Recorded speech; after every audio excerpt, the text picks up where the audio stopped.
사도행전을 함께 나눠서 너무 감사합니다. 우리 지난주부터 2주간 스데반의 긴 설교, 하지만 그 안에 있는 분명한 내용을 살피고 있습니다. 지난주 설교를 한번 떠올려 보시고요.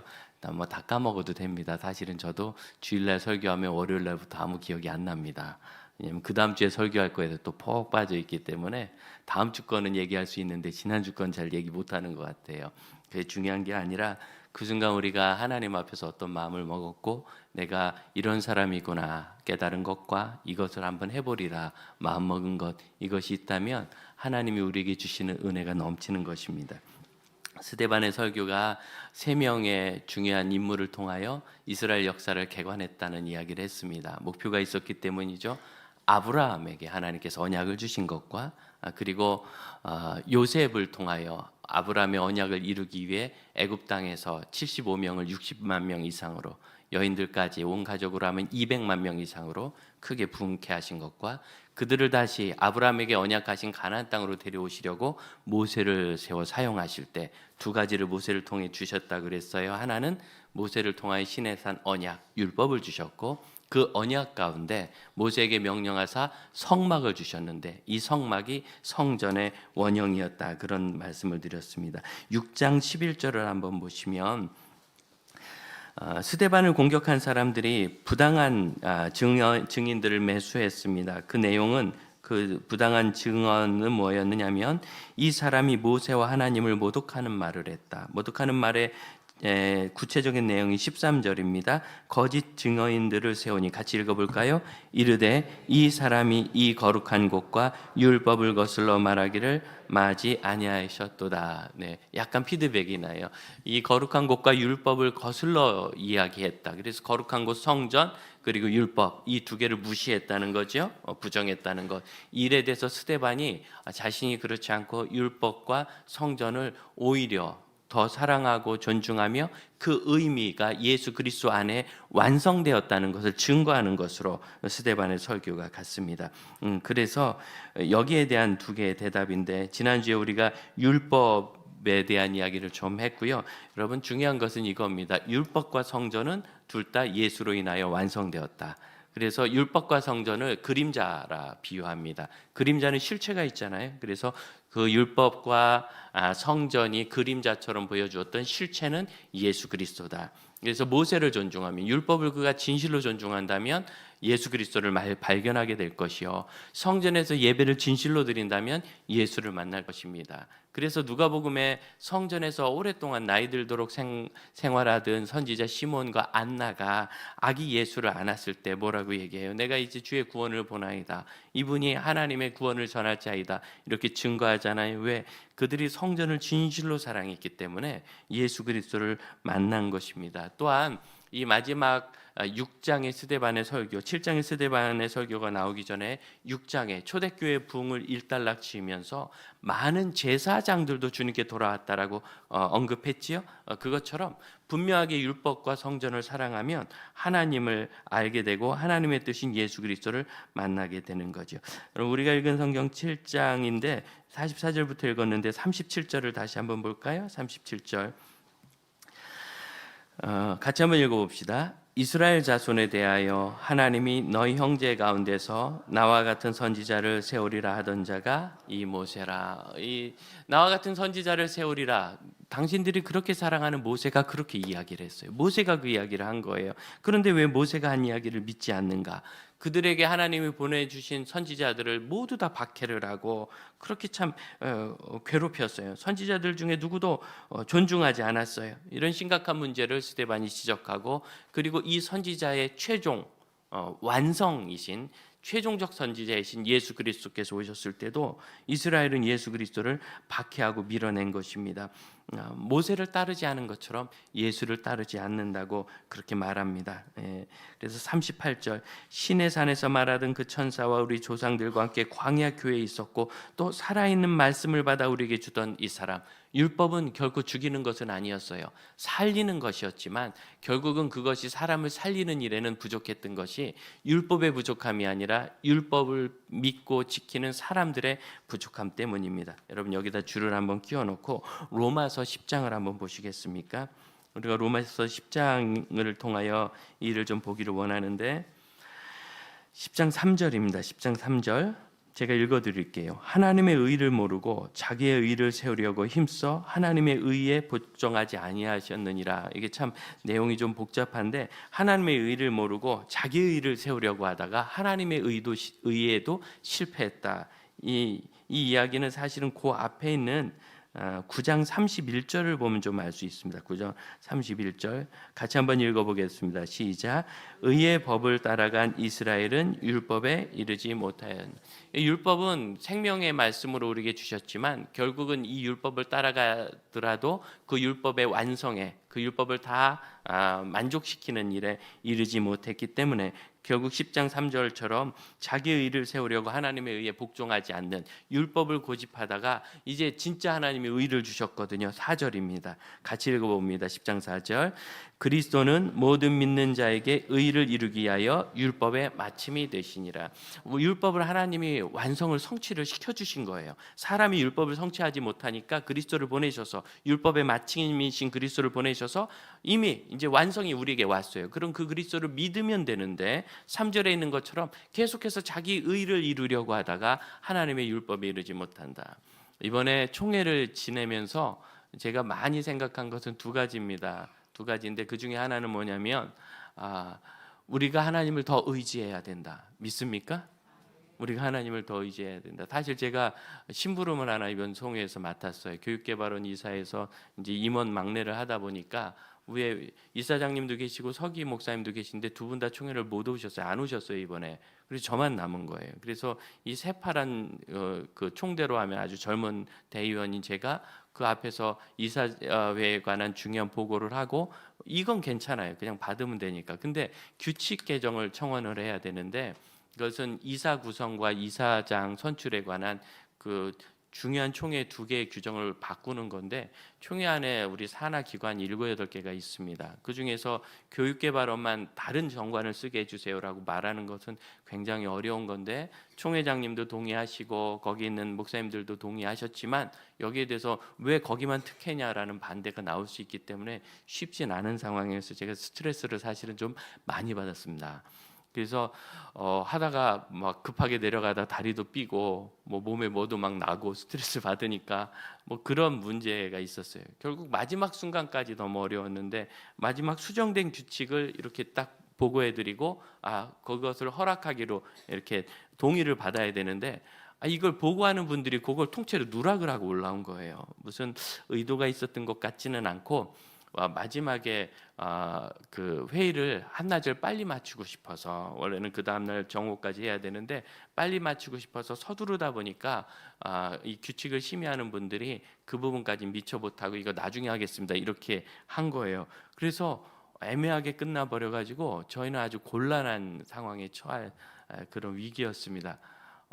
그리고 이제 이제 큰일 났다 끝났나 보다. 저는 앞에서 이 토의가 시작돼야 발언이라도 다시 하는데 그러고 있는데 그래서 다 끝나나 싶었는데 갑자기 회의를 진행하던 서기께서 요 기관의 이 규칙은 이번에 해주지 않으면 다음에 업무를 하는데 지장이 있으니까 이것까지 포함해서 다 하도록 합시다. 그래서 쳐다보지도 않고 그냥 하기로 했어요. 그래서 하나님이 총회에서도 역사하신다는 희한한 경험을 예, 하고 왔어요. 그런데 그 전부터 제가 계속해서 그 4일간 그 자리에 앉아서 동참도 하고 반대도 하고 찬성도 하고 기도하면서 우리가 어떻게 하나님을 더 의지할 수 있을까? 우리가 하나님을 더 의지하는 것이 정말 중요하구나. 그래서 엊그제 금요일 우리가 기도할 때 많이 기도했던 거잖아요. 하나님을 더 의지해야 된다. 진짜 의지해야 된다고. 그냥 의지하면 좋지. 조금은 의지해. 뭐 의지하면서 내일을 해 하는 정도가 아니라 하나님의 뜻과 하나님의 역사하심 외에는 아무것도 남아 있지 않은 것처럼 하나님을 의지할 수 있어야 돼요. 여러분 예수 그리스도를 믿는다는 믿음이 바로 그겁니다. 믿는다는 것을 우리가 설명하기 어렵거든요. 내가 이 구원의 복음을 믿는다, 사형리의 복음을 믿는다. 도대체 뭐가 믿는 거냐? 지적인 동의가 믿는 거냐? 그럼 여러분 지적인 능력이 약한 장애인들, 인지 장애인들은 어떻게 예수 그리스도의 복음을 믿겠어요? 그래서 이것은 지적인 동의에서 머물러서는 안 되고 나의 구원을 오직 예수 그리스도께 맡기는 의뢰함이어야 합니다. 내 구원은 이 사람의 노력, 내가 의를 이루려는 노력, 이 어떤 것으로도 할 수 없고 오직 예수께서 그것을 완성해서 주셨는데 3절에 있는 것처럼 어리석어서 자기 의를 이루려고 하다가 오히려 하나님께서 주신 율법의 완전한 마침 예수 그리스도를 놓치게 되는 문제를 우리가 피해야 합니다. 그러려면 나의 구원에 있어서 전적으로 오직 예수 그리스도께 의지하고 신뢰해야 됩니다. 여러분 지금 의자에 앉아 계시죠? 이 의자를 만들 때 사연이 있었어요. 이 의자를 약간 이렇게 원이 되도록 만들자고 이렇게 디자이너가 제안을 하는데, 그럼 나무를 원으로 만들려면 되게 어렵겠죠. 그리고 원이 되도록 깎아야 되잖아요. 아예 합판을 쓰자고, 합판은 휘어지니까. 그래서 그렇게 되나 했는데, 그때 우리 교회 장로님이셨던 분이 가구하는 분과 콜라보해서 사업을 좀 하다가 해외에 있는 공장에서 직접 깎아오겠다고. 그래서 여러분 그것을 베트남에서 깎아온 겁니다. 그래서 이게 둥근 의자가 된 거예요. 이거 전국에 아마 어디에도 없는 둥근 의자. 합판을 휘인 것은 있지만 이렇게 만든 건 없습니다. 갑자기 느낌이 달라지죠. 그래서 아주 좋은 오크로 이렇게 참나무를 이렇게 잘 만들었습니다. 그 의자에 앉아 계실 때마다 여러분 생각하세요. 이 의자에 내 몸을 맡긴 것처럼 나의 구원의 문제를 예수께 맡겨야 합니다. 여러분 의자에 앉아 계셔도 거기서 힘 딱 주고 내 스스로의 힘으로 버티면 힘듭니다. 내 스스로의 힘으로 버티면 힘드는데 내 몸을 이 의자에 맡기면 그게 편안함인 거예요. 마찬가지로 우리의 구원에 대해서 전적으로 예수께 맡겨야지, 예수님을 믿은 다음에 내가 무슨 의를 이루고 뭔가 예수님께 해드리고 어떤 의로운 삶을 하고, 여러분 이건 다 귀하고 아름다운 거예요. 그런데 사실 의로운 삶과 윤리적인 삶과 헌신하는 것은 예수를 믿지 않는 사람에게도 귀한 겁니다. 그것은 차이를 만들어내지 못해요. 그게 아니라 그런 어떤 나의 선행이 아니라 나의 의가 아니라 이 율법을 완전히 이루신 예수 그리스도를 의지하심으로 구원받는 것을 믿으시길 바랍니다. 9절을 한번 봅시다. 로마서 10장 9절 같이 읽어봅니다. 내가 만일 내 입으로 예수를 주로 시인하며 또 하나님께서 그를 죽은 자 가운데서 살리신 것을 내 마음에 믿으면 구원을 얻으리라. 여러분 이 구원이 바로 나의 구원의 문제를 예수께 다 의지하는 것을 말합니다. 그러면 10절 그 유명한 말씀이죠. 같이 한번 외쳐볼까요? 시작. 사람이 마음으로 믿어 의에 이르고 입으로 시인하여 구원에 이르느니라. 그래서 왜 의에 이르고가 여기 있는지 아시겠죠? 우리가 그동안 이야기할 때 이 구원받는 말씀으로 이 구원의 약속성구로 이것을 많이 썼는데 마음으로 믿어 입으로 신하여 구원에 이르면 되는데 왜 의에 이른다고 언급했는가? 이 로마서 10장의 전체적인 구성이 하나님의 의에 대한 율법의 완성에 대한 이야기이기 때문이에요. 그래서 유대인들이 이 율법을 너무너무 사랑하는데 이 율법을 다 이룰 수 없게 되었을 때 예수께서 율법의 완성으로 우리에게 오셨고 그 예수를 믿음으로 말미암아 예수님이 율법이 요구하는 죄의 죽음, 죄의 벌 죽음을 다 담당하셨으므로 예수를 의지하는 사람은 누구나 구원을 받는 거예요. 13절입니다. 13절 다시 한번 같이 읽어봅시다. 시작. 누구든지 주의 이름을 부르는 자는 구원을 받으리라. 할렐루야. 이것은 실패하지 않는 시도입니다. 우리는 이 세상 살면서 많은 부분에 있어서 실패합니다. 사업 다 잘 되면 좋지만 실패하고, 그 다음에 내가 원했던 어떤 자격증이라든가 또는 예술적인 도전. 여러분 예술적인 도전 어렸을 때 피아노 학원 다 다녔지만 지금 다 못 치잖아요. 이런 거 다 실패하고 그래. 그런데 여러분 실패하지 않는 것이 있어요. 바로 이 구원입니다. 이 구원은 누구든지 주의 이름을 부르는 자는 구원을 받으리라. 하나님 주신 언약입니다. 왜 이게 실패가 없느냐면 예수님이 이미 완성해서 우리에게 주셨기 때문이에요. 완제품을 받는데 뭘 실패하겠어요? 저는 어려서부터 이렇게 플라모델 조립하는 거 너무너무 좋아했습니다. 제가 조립을 잘하니까 어느 날은 선생님이 보고 너 이거 사온 거 아니냐고 믿질 않더라고요. 제가 그렇게 잘합니다. 뭐 잘하는 방법 별거 있나요? 주 안에서 열심히 돈 쓴 거지. 그래서 열심히 사다 많이 해보니까 한 거예요. 그런데 제 친구들은 많이 그걸 만들다가 실패하고, 또 저도 사실은 부품의 결함이라든가 조립 방법이 적절하지 않아서 딱 그 원하던 모습에 이르지 못한 때도 있었어요. 실패가 있더라고요. 그런데 여러분 완제품을 사오면 실패가 없는 거예요. 완성이 돼 있으니까. 여러분 예수께서는 우리에게 구원에 숙제를 주신 게 아니에요. 그럼 구원은 우리에게 숙제가 아니라 완성된 것입니다. 그건 우리가 따야 될 학점이 아니고 주님이 이미 주신 것입니다. 그래서 우리는 100점을 가지고 시작하는 사람이에요. 이제는 그 100점에 어울리게 살아가는 게 필요한 거죠. 어울리게 살아가는 거. 그래서 예수님은 이 율법을 완성하셨고, 이 율법의 완성을 상징적으로 보여주는 이 변화가, 초대교회의 변화가 안식일로부터 이 주일로 변화합니다. 안식일에서 주일로. 요새 또 뭐 이 가을이 되면 교회들이 대부분 전도 이런 행사를 해요.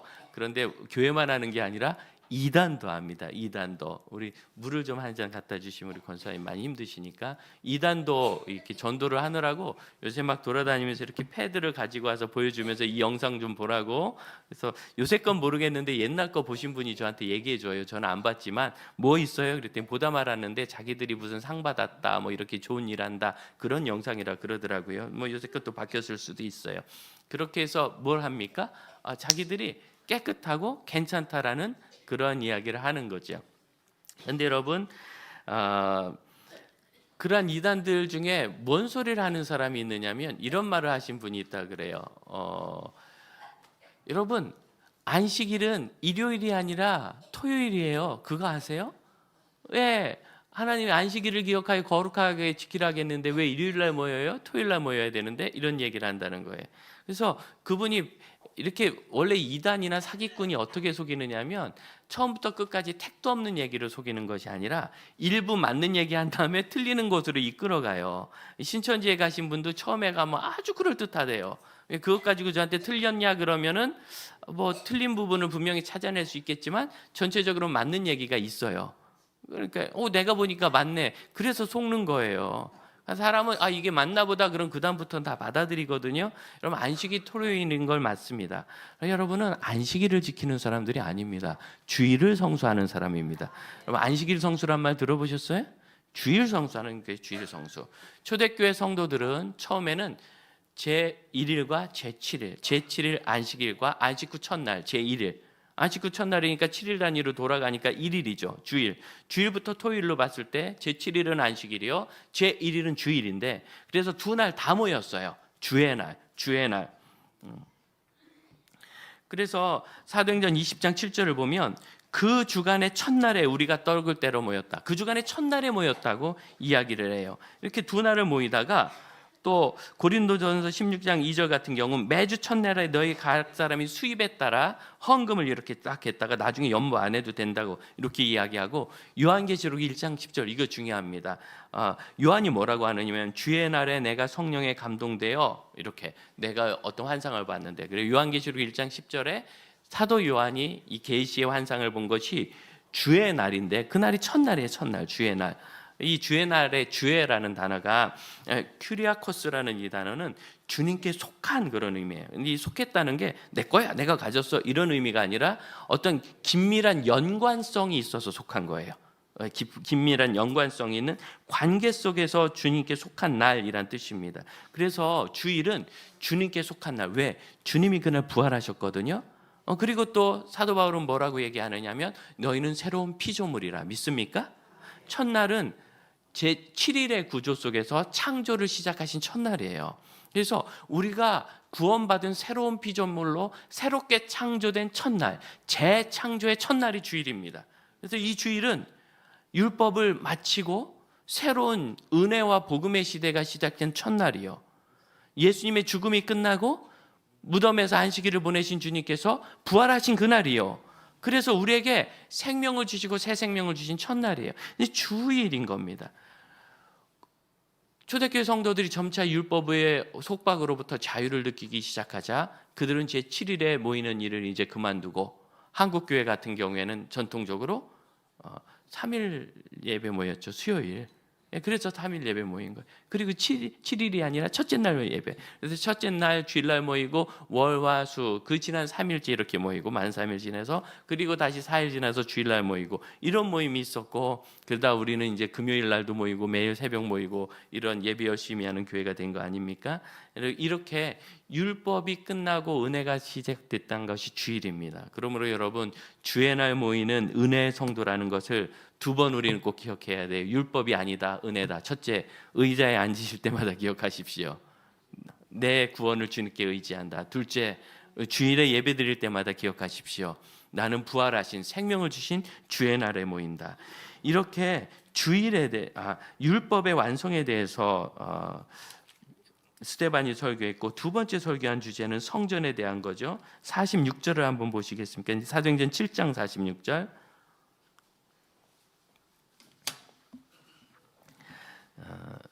46절을 보면 우리 조상들이 그것을 받아 무엇을 받았는가? 44절에 보면 모세에게 말씀하신 증거의 장막을 주셨어요. 그래서 44절, 45절 그것을 받았고, 45절 하반절에 보면 여호수아와 함께 가나안 땅에 가지고 들어갔다. 그러면 이 하나님께서 주신 성막을 지어서 이 성막을 가지고 들어갔는데, 그 성막은 무슨 의미인가? 그래서 그 성막대로 다윗과 솔로몬이 집을 지었을 때 49절입니다. 49절 우리가 읽었던 성경 다시 한번 읽어봅시다. 주께서 이르시되 하늘은 나의 보좌요 땅은 나의 발등상이니 너희가 나를 위하여 무슨 집을 짓겠으며 나의 안식할 처소가 어디? 아니, 성막을 지으면 하나님이 거기 사시고 성전을 지으면 하나님이 거기 사시는 줄 알았는데, 이사야서 66장에 보니까 하나님께서 하늘은 나의 보좌요 땅은 나의 발등성이며 너희가 어떻게 나의 집을 짓겠느냐. 왜냐하면 하나님은 하늘보다 크신데. 여러분, 이것은 처음 성전을 지었을 때부터 솔로몬이 고백한 겁니다. 열왕기상 8장 27절 하나님이 참으로 땅에 거하시겠습니까? 하늘의 하늘들이라도 주를 용납하지 못하겠는데 하물며 내가 건축한 이 성전에 어떻게 하나님 계시겠습니까? 솔로몬도 성전을 짓고 하나님이 거기 계시지 않다는 것을 알았어요. 거기 계실 수 없어요. 하나님은. 그럼 왜 주셨는가? 약속이죠. 29절에 이어서 솔로몬이 뭐라고 기도하느냐면 내 이름이 거기 있으리라 하신 곳 이 성전을 향하여 주의 눈이 주야로 보시오며 주의 종이 이곳을 향하여 비는 기도를 들어옵소서. 우리는 유한한 존재고 보이고 느끼는 것에 영향을 받습니다. 이스라엘 백성들이 광야에서 송아지 우상을 만든 이유가 무엇입니까? 모세를 데리고 우리를 인도해낸 여호와가 우리 어디 있는지 모르겠으니까 여호와를 눈에 보이게 좀 만들어라. 눈에 보이는 것이 필요했던 거예요.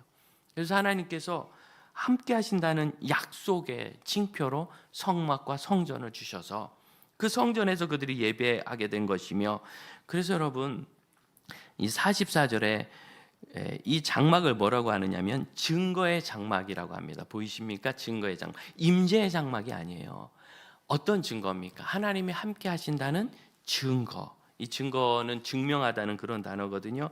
하나님이 함께 하신다는 것을 이 장막을 통하여 약속해 주신 거예요. 하나님은 송아지 같은 우상을 만들어 주시진 않았지만 임재하심을 그들이 느낄 수 있도록 증거로서 이 장막을 주셨고, 그래서 45절 그것을 가지고 가나안 땅에 들어갈 때 그들은 어떻게 된 거예요? 하나님의 임재하심과 함께 그 땅에 들어간 거예요. 하나님의 임재하심과 함께 그 땅에 들어갔어요. 후에 바울이 이제 선교여행을 다니고 1차 선교여행 마친 다음에 사도행전 15장에 예루살렘 공회가 열립니다. 주제는 이겁니다. 예수 그리스도를 믿어 구원받은 복음의 이방인들이 율법을 지켜 할례를 받아야 되느냐 이거예요. 율법을 지켜야 되느냐.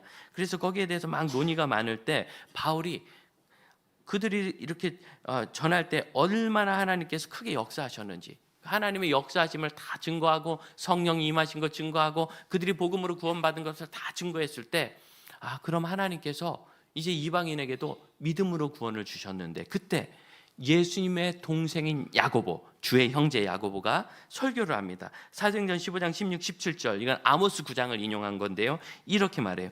이후에 내가 돌아와서 다윗의 무너진 장막을 다시 지으며 또 그 거물어진 것을 다시 일으키리니, 돌아와서 다윗의 무너진 장막을 다시 지으리라. 이것은 아모스 시대의 예언으로는 포로로 잡혀갔던 이스라엘이 돌아와서 수르바벨 성전을 다시 지을 것을 예언한 거예요. 그러나 예언은 거기서 끝나지 않습니다. 그 다음 예수 그리스도의 성전으로 이어집니다. 그래서 무너진 것을 다시 지을 때 어떻게 되느냐면 중요해요. 그 남은 사람들과 내 이름으로 일컬음을 받는 모든 이방인들로 주를 찾게 하려 합니다. 모든 이방인들이 주를 찾게 하려면 여러분 성전이 이방 지역에 있어야 될 거 아니에요. 그런데 지금 예루살렘에 있는 성전이 전부가 아니라는 거죠. 그래서 야고보, 주의 형제 야고보는 이 아모스 9장의 말씀을 인용하여 설교하면서 뭐라고 얘기하느냐면, 이방인들이 이미 하나님의 성전을 가졌으니, 누구죠? 예수 그리스도입니다.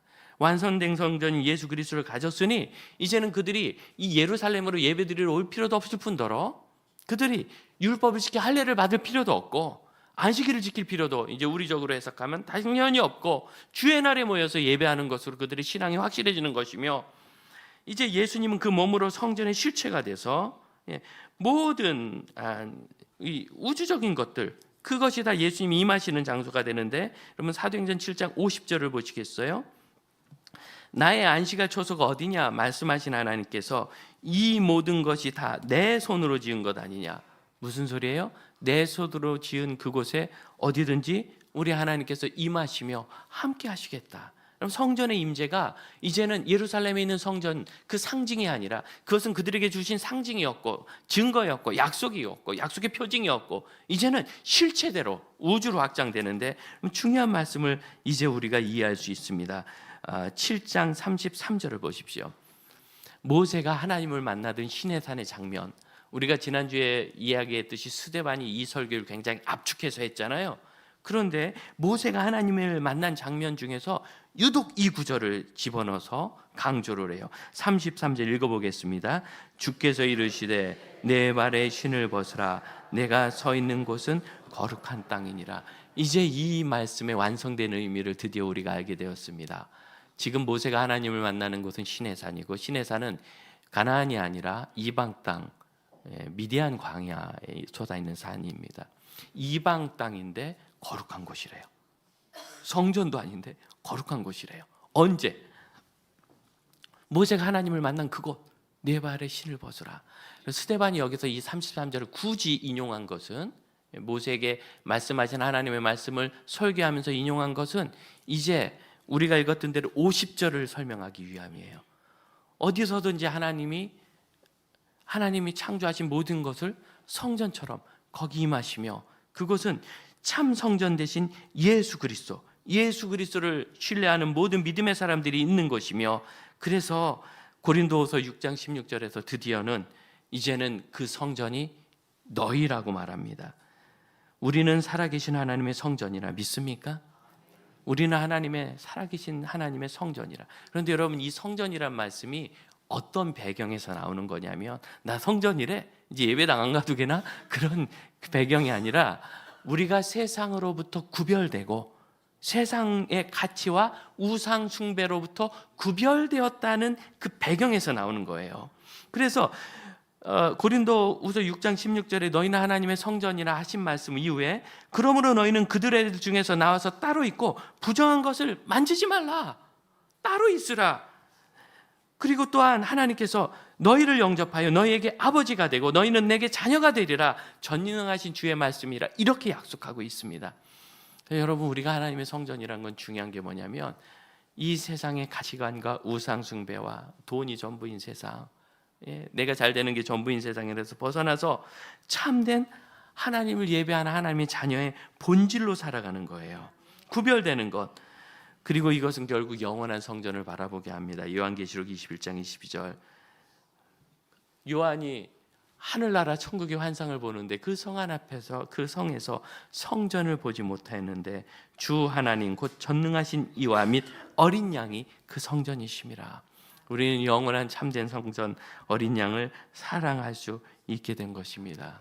그러므로 여러분, 이제 이 스데반의 설교를 잘 들으시는 여러분, 우리가 하나님의 구원하신 하나님의 언약 백성이 된 그 순간, 우리가 세상으로부터 구원받아 나온 에클레시아, 불러낸 교회가 된 그 순간, 우리가 하나님의 성전임을 기억합시다. 또한 이렇게 성전들이 모인 것이 바로 이 교회임을 기억합시다. 교회를 에베소서 6장에서는 그리스도의 신부로 묘사하잖아요. 그래서 남편들아 내 아내 사랑하기를 그리스도께서 교회를 사랑하사 자기를 주신 것 같이 하라. 예수님께서 자기를 주자 어떻게? 물로 씻고 말씀으로 거룩하게 하셔서 거룩하고 아름다운 사랑스러운 교회를 삼으셨으니, 여러분, 예수님은 우리를 그렇게 사랑스러운 신부로, 여러분, 신부의 의미가 뭡니까? 신부는 사랑스러운 사람 아니겠어요? 신부가 사랑스러워야 한다면 비극입니다. 신부기 때문에 사랑스러운 겁니다. 맞습니까? 제가 결혼하고 이렇게 이제 결혼식을 하러 조그만 차를 타고 이렇게 가는데, 그때 도화동에 있는 수봉산교회를 섬길 때인데, 신촌에서 이제 뭐 막 이렇게 변장을 하고 이렇게 가잖아요. 근데 인터체인지 나가는데 줄이 너무 긴 거예요. 토요일 날 오후에 줄을 서도 뭐 결혼식 전엔 가겠지만 신랑 신부는 좀 불안하잖아요. 그때 운전해 준 제 친구가 앞으로 막 가더라고요. 끼어들게 하겠다는 거죠. 그래서 앞으로 막 가가지고 인터체인지 딱 앞에 가서 창문을 내리더니 신부여 팔을 내밀어라. 그래서 신부가 팔을 내미니까 그 앞에 있던 참 꼭 텔레비전에 나오는 것처럼 고귀하게 생긴 분이 웃으면서 앞으로 들어가시라고. 예, 그래서 정말 칭찬을 받으면서 끼어들기를 해본 경험이 제게 있습니다. 신부가 내밀었으니까 그러지 운전자가 내밀었으면 빵빵 그랬을 거예요. 그러지 않습니까? 여러분 하나님 눈앞에 너무너무 사랑스러운 신부입니다. 더 이상 사랑스러울 필요는 없습니다. 우리가 신부에게 기대하는 건 사랑스러운 것이 아니죠. 순전하기를 기대하는 겁니다. 아내답고 어머니답기를, 사랑스럽긴 게 아니라 순전하기를 기대하는 거예요. 우리 하나님께서 우리에게 원하시는 것은 순전하기를 원하시는 거예요.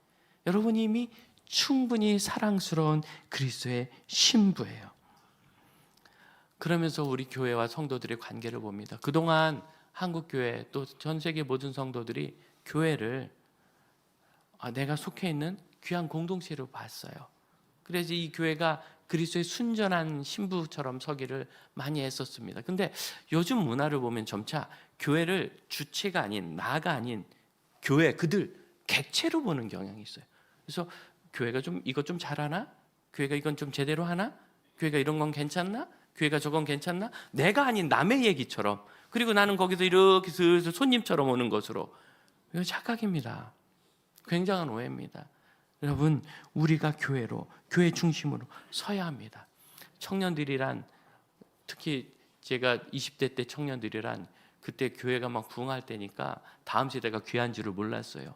교회에서 야단도 많이 치고 막 장로님들이 뭐 시끄럽다고 내쫓기도 하고 막, 지금 같으면 어림도 없는 거죠. 다음 세대가 귀해져서.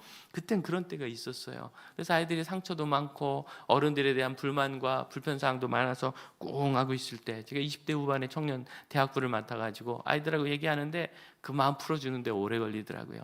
그리고 풀리기 시작할 때 아이들과 시도한 게 있어요. 이제 한 10대 명 모이다가 30, 40 요 정도 모이게 되니까 우리 한번 올 1년은 1년 내내 릴레이 기도를 한번 해보자. 매일 저녁 8시부터 9시까지 365일 기도해. 그래서 이름도 3658 기도해. 365일 8시에 모여서 기도하는 거예요. 조건은 두세 사람 이상, 3명 이상이 모인다. 한 사람은 인도자가 되고 나머지는 2명이 모이든 10명이 모이든 기도 참가자가 돼서 같이 1시간 동안 기도하자. 왜? 두세 사람이 내 이름으로 모인 곳에 나도 그들 중에 있느니라. 이 약속을 붙잡고 예수님이 여기 매일 오시게 하자. 예수님 매일 오시게 하자.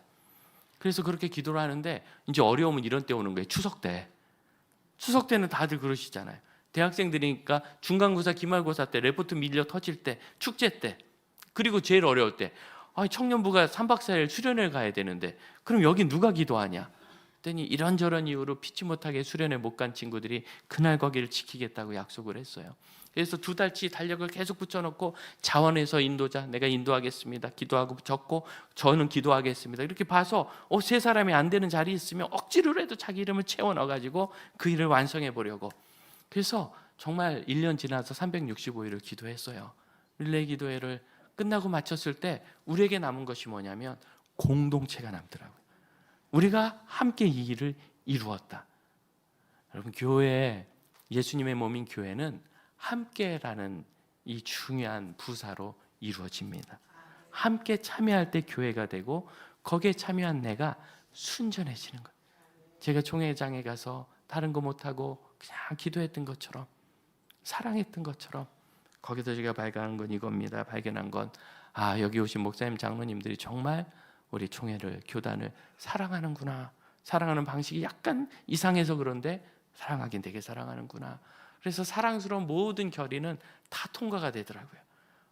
신학교에 예산을 우리 10억 원을 만들어 줍시다. 그 큰 돈을 통과. 통과. 그리고 여성들이 설교를 할 수 있게 우리 교단이 이걸 잘 안 하니까 해줍시다. 통과. 그랬다가 나중에 뒤집어서 좀 그랬는데 어쨌든지 그것이 마음인 거예요.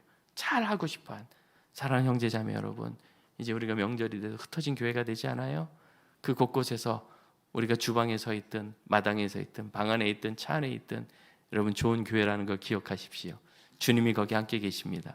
내 신을 벗어라. 내가 선 그곳은 거룩한 곳이라. 네, 우리가 하나님의 이름을 부르는 그곳이 거룩한 땅이 되는 일은 실패하지 않습니다. 너와 내 집이 구원을 얻으리라 하신 것처럼 그 약속은 실패하지 않습니다. 우리 함께 찬양합시다. 선한 능력으로 우리 1절 2절 찬양하고 기도하겠습니다. 우리 하나님 역사하심의 소망을 가지고 찬양합시다.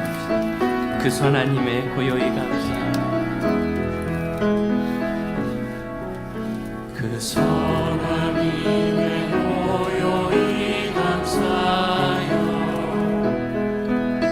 그 놀라운 평화를 누리며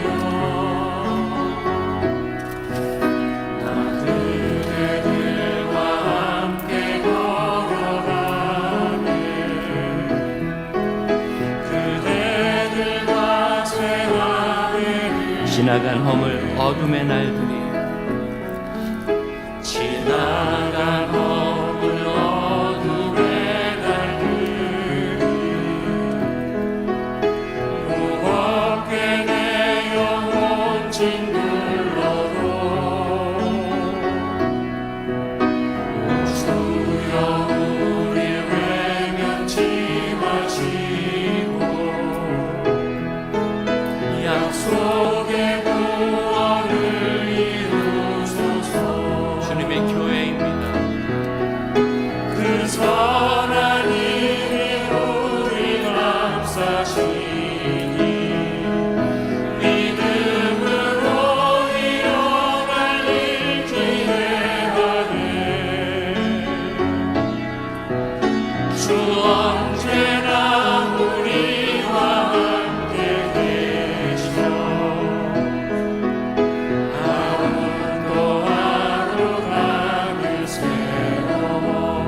함께 기도합시다. 저는 이번 총회에서 하나님을 의지해야 되는 것과 교회를 더 사랑해야 되는 것을 깨달았습니다. 우리가 객체가 되어서 교회가 마치 나와 다른 제3의 어떤 인격인 것처럼 대하지 않습니까? 내가 교회입니다. 내가 그 안에 있습니다. 그래서 살아가며 거기서 주의 이름을 부를 때 그곳이 거룩한 땅이 될 줄로 믿습니다. 또한 우리가 흩어져서 이루는 우리 가정교회를 위하여도 기도합시다. 거기서 내가 사랑하는 한 사람이 되게 하옵소서. 합심하여 기도합니다.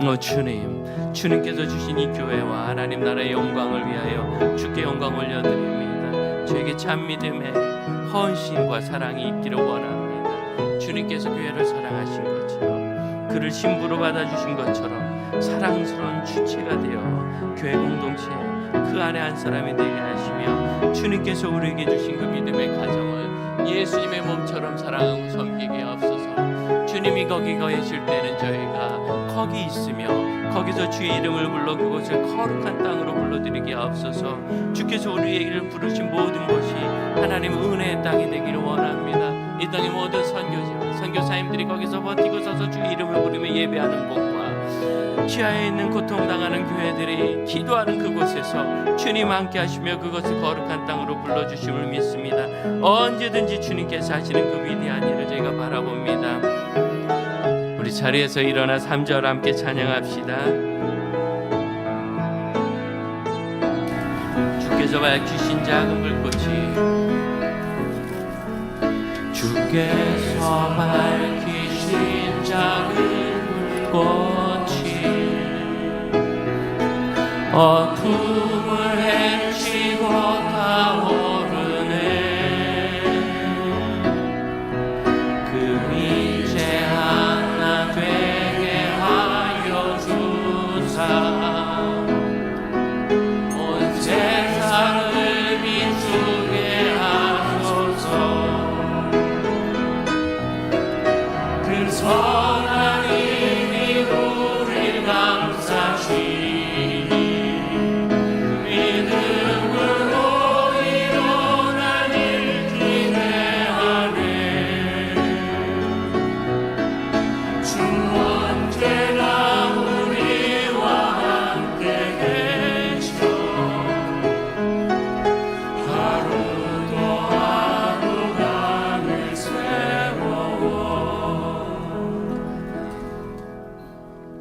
언제나 주님이 저희와 함께 하시며 언제나 하늘의 아름다운 역사를 이루시고 언제나 저희를 주의 나라 주의 의가 되게 할 줄로 믿습니다. 불러주신 주님의 부르심에 합당한 아름답고 순전한 그리스도의 신부로 존재케 하옵소서. 지금은 우리 주 예수 그리스도의 은혜와 하나님의 크신 사랑과 성령의 역사하심이 그리스도의 신부됨과 교회됨을 자신의 마음에 새기고 이 땅을 주의 제자로 살아가는 믿음의 형제자매들과 이제 그들이 흩어진 교회로 이 땅에 이룰 아름다운 거룩한 주의 땅 위에 이제로부터 영원토록 함께 하실지어다. 아멘.